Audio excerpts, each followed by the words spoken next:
Hello and welcome to this new video on how to create account on Instagram PC. So if you are new here, subscribe and press the notification bell icon so you don't miss any upcoming further videos. Now let's get started. So firstly, you need to open the web browser of your choice, and in the top of the web browser there will be a search bar. You just have to click on the search bar and type Instagram and press enter in the keyboard. Now the search results will be shown to you. You just have to click on the first search result that says Instagram. Just click on it and Instagram login page will be shown to you.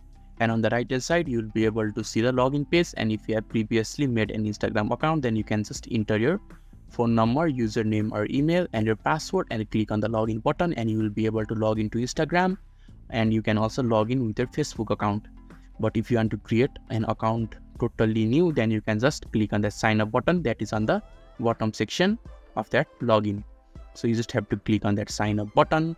Now you just have to enter your mobile number, your email address, your full name, your username and your password, and after that you just have to click on that sign up button.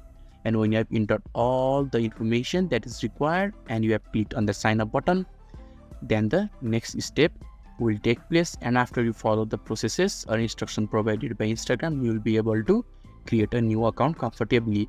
So this is how to create an account on Instagram PC. So if this video is helpful to you, don't forget to leave a like button. Thank you.